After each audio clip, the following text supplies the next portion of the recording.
45 millions d'euros seront alloués au Tchad pour répondre aux besoins urgents des réfugiés, des rapatriés et des populations touchées par le conflit soudanais.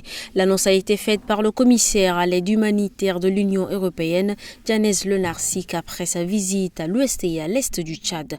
L'Union européenne a annoncé l'octroi d'une aide humanitaire de 117 millions d'euros en 2024 au Tchad et au Soudan. Le commissaire Lenarcic s'est rendu dans la région pour constater la situation et rencontrer les autorités. Il souligne qu'un financement initial de 72 millions d'euros sera également accordé au Soudan pour aider 24,8 millions de personnes en situation de crise humanitaire. Le programme national de lutte contre la cécité a lancé ce 31 janvier dans le département de la Kabia, province du Mayo-Kébi-Est, une campagne d'opération gratuite des maladies de la cataracte. Au premier jour, 90 personnes ont été opérées. L'opération et la prise en charge sont totalement gratuites, assure Dibrine Diardey, chef de mission. Les maladies opérées reçoivent gratuitement des médicaments tels que collyre et lunettes de soleil, confie un autre membre de la mission. C'est la deuxième campagne du genre dans le département de la Kabia. L'influence reste la même. Cette campagne est financée par la Banque islamique de développement.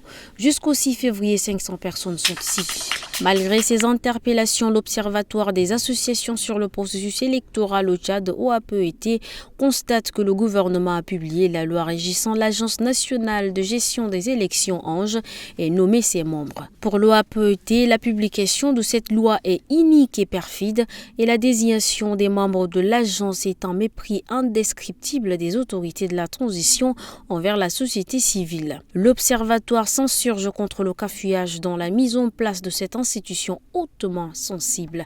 Le APET s'engage à se battre de toutes ses forces en vue de contribuer à l'organisation des élections libres, démocratiques et transparentes. Il dit tenir responsables les autorités pour toutes les contestations et violences éventuelles pendant les élections.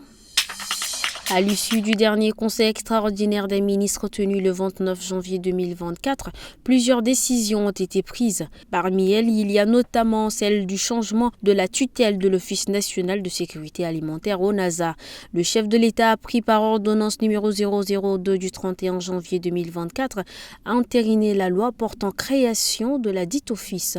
Anciennement placé sous la tutelle du ministère de l'Agriculture, l'ONASA a été détaché de celui-ci le 31 janvier dernier par une ordonnance du président de transition Mohamed Idriss Déby Itno. L'office est dorénavant rattaché au ministère de l'Action sociale, de la Solidarité nationale et des Affaires humanitaires.